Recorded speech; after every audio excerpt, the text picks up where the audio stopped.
Welcome back to A Nice Place to Podcast, your go-to for all things Fountain Valley, where each episode we explore the fun, informative, and educational topics that showcase why Fountain Valley is truly a nice place to live.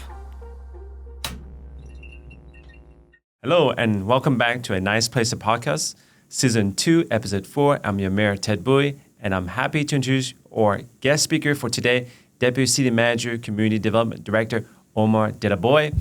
In today's episode, we will discuss some of the biggest priorities the city is focusing on right now in terms of the city business, friendly philosophy, growth, and development project, and community well-being. Having said that, Omar, thanks for joining us today. And this is your second time on the podcast. Welcome back, Omar. For those at home who don't know who you are, can you friendly share your role and how the community department support the overall vision for Fountain Valley? Great. Yeah. Thank you, Mayor. Glad to be back.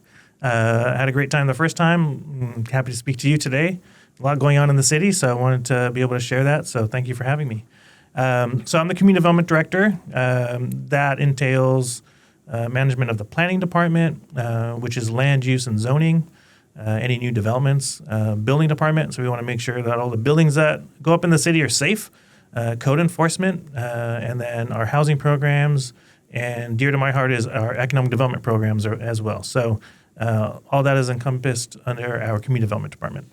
Well, that sounds a lot of big title with big responsibility. Thank you for sharing that. Yeah. So the topic of sober living home has been an important issue over the years and in our communities. How is Fountain Valley working to ensure that this home operates responsibly and within the law? Yeah, so we have been enforcing the ordinance that the City Council adopted in 2024. That was in March. It gave sober living homes that were established at that time. They're not grandfathered in exactly, but they were given 1 year to come into compliance. So that 1 year came up in March of 2025. And so we had code enforcement go, and we had a number, probably 80 to 90 at least, homes that residents had let us know that there's probably sober living home operating out of there. Most of them were sober living homes. Some of them were not. And so then we investigated. We ensured that they were still sober living homes. We started sending notices. Because of our enforcement efforts, 16 came in. They applied for what we required as a special use permit. We issued 12 out of the 16. And then we had a number that were just not compliant. Some of them decided to shut down eventually. That's about 33. And then a number of them just refused, and they're at the city attorney's office for further prosecution. There were another batch of 20 homes that came in for a second round of special use permits, and so we're going through those now. We'll probably have hearings on those, probably some in November, and then probably because of the holidays, we'll start doing those in earnest in probably January or February of next year. And just so you know, also because you mentioned the law, I think one of the sober living home operators, they let State Housing Community Development Department know of our ordinance, and so we had some meetings with State HCD. They're investigating our ordinance, and they'll be issuing some sort of guidance or technical advisory on it, and so we're waiting for that to come back to the city as well. Okay, great. Can you go elaborate a little bit more into it? You say you issued 12 permits out of 16, and this is to indications that we don't issue everyone a permit. They have to go through the vetting process and some requirement. Does it meet our city's requirement? If they don't, as you can see, only 12 out of 4. Can you just touch up just a little bit? What are the reason why some of that would not get approved?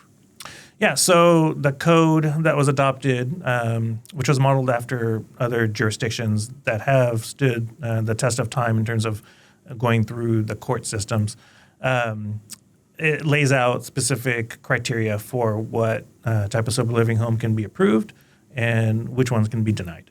And a lot of that is based on the owners and the operators' background in terms of any legal issues they've had. But we can also look at any issues they've had in terms of operations, if there's been a lot of calls for service and other things like that. And so most of the 4 that we did not approve were either because of the operator's background or because of the number of issues that they've had at the site and the number of complaints that we received. We were able to use that information generated from police department, from code enforcement, and from the public to make those determinations. Okay. Can you touch base on a little bit real quick? What about there's a lot of talking in the community that sober living home is way too close to me, to the next proximity. And I believe we have an ordinance, I think, at 600 feet. Does those comes in play as the process of denial? Yes. So we have in the ordinance there's a requirement that they're separated by 650 feet, and there's reasons for that.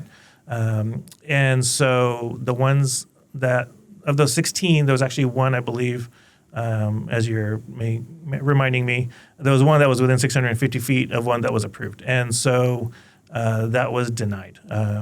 And so there may be other ones that are operating within 650 feet of those, but those don't have permits. Or they could be a state licensed one, and the state can license their sober living homes that they're overseeing. They don't have to meet our 650-foot requirement, so those can go closer. But if we, the city, are considering one, we consider them from any 650 feet from anyone that's been approved by the city or by the state. And so there may be some unpermitted ones that are within 650 feet of others, but those have not been permitted by the city. Okay, great. Well, thank you for that details. So can you explain what specific step or enforcement measure the city has taken to maintain neighborhood safety and quality of life while supporting recovering housing need? Yeah, so the quality of life for residents is very important to us. And so, we have the police department in terms of sober living going out. They'll respond to calls in terms of any criminal activity. And there's been some. And then code enforcement's out there investigating.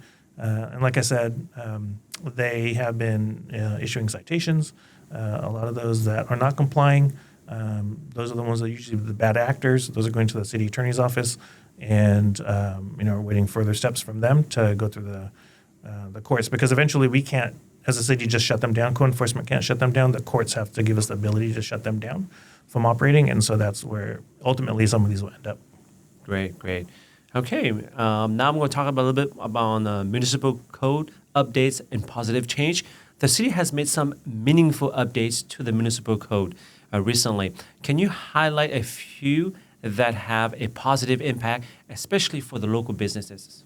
Yeah, so we're always going through the municipal code. We want to make sure that we don't overregulate, that our regulations that are in place are there for a reason, that they're protecting the quality of life for residents and protecting other businesses and stakeholders.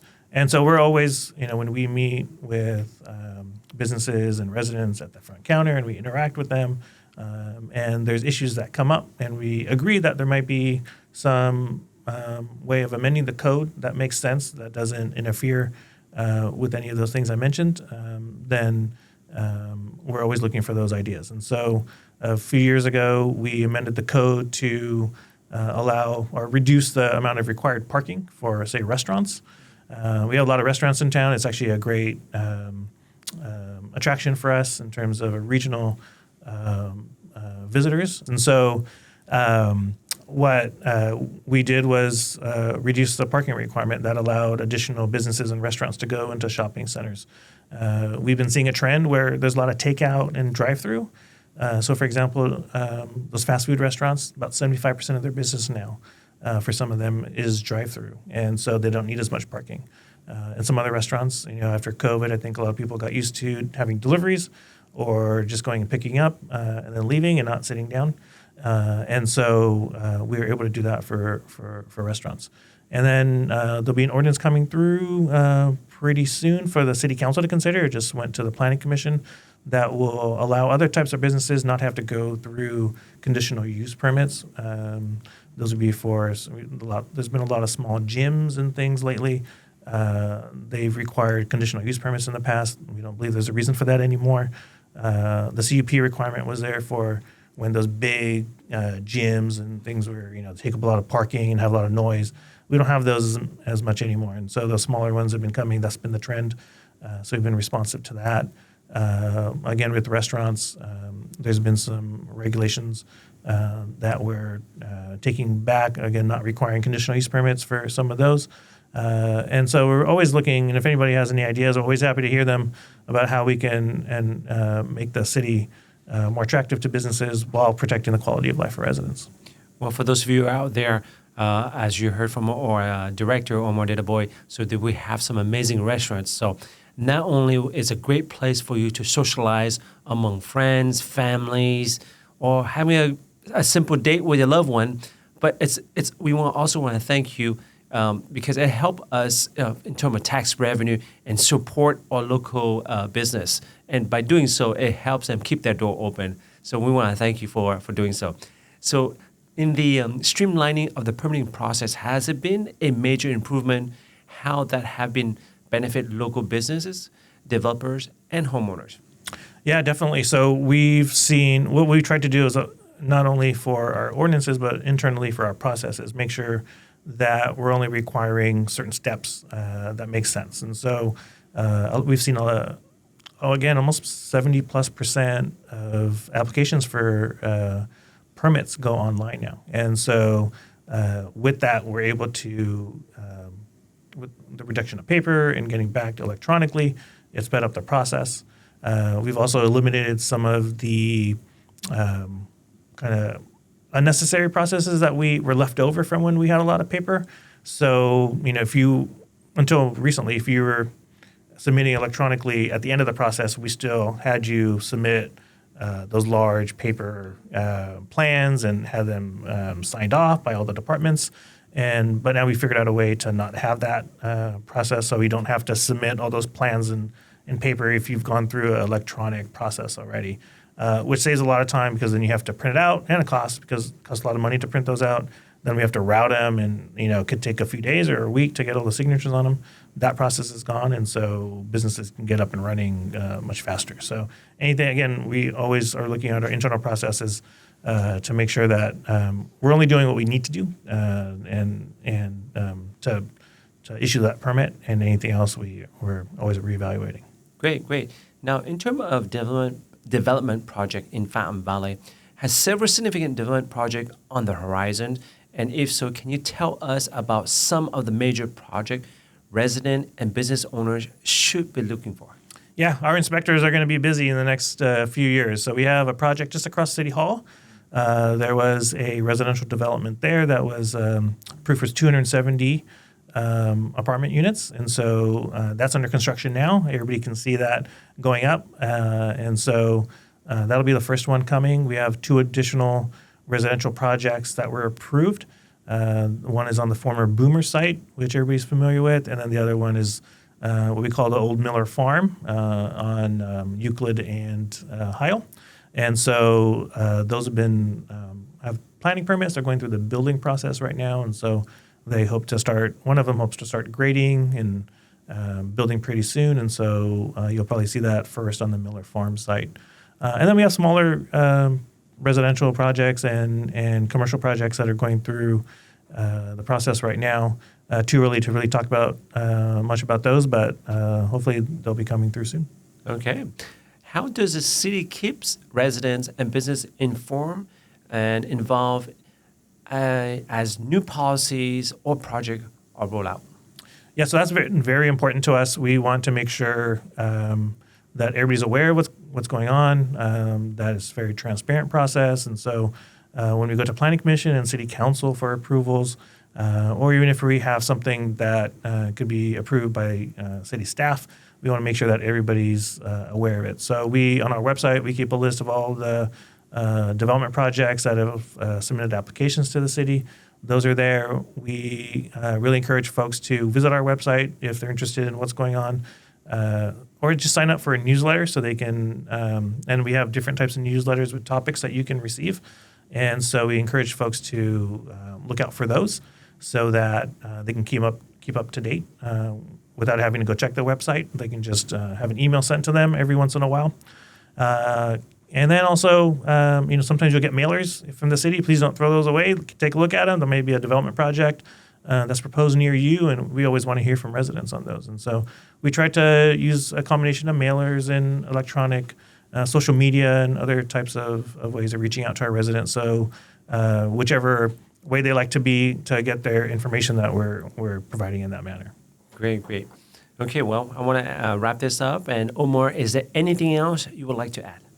No, just we're here to help the community. If you have ideas on how we can improve the quality of life, if you have suggestions on anything that can be done to help the city in its future, please give us a call and let us know. And we're always happy to talk to our residents and interact. So thank you so much. Okay, well, as my term as a mayor is about to end this coming December, is normally we do rotations on the mayorship for the 2025-2026. First of all, as the mayor and on behalf of City Council, we want to thank you, Omar Dadabhoy, for the amazing job he has done for the city. We know that he truly cares on the bottom of his heart. Have you heard some of the update reference to the sober living home? You've heard some of the update reference to permitting processing for business and homeowners as well. They are really truly aligned with our city vision and mission, which is a business-friendly environment, whether you're a homeowner or businesses. So I want to thank you. For those who are considering come to Fountain Valley and open a business, here's the person you go to. Please come and ask him, hey, I'm here that you have a very business-friendly environment. So please help us some of the information that we should, be updated, and how can we start our business right here in Fountain Valley. Once again, thank you, Omar. Thank you to our audience that's tuning in the season 2, episode 4, A Nice Place to Podcast. Like I said, I want to say goodbye. Until next time, signing off, Mayor Ted Bui. Thanks for tuning in to A Nice Place to Podcast. If you'd like to be a guest or have a topic you'd like covered, email us at fvproud@fountainvalley.gov. Until next time, thank you for listening.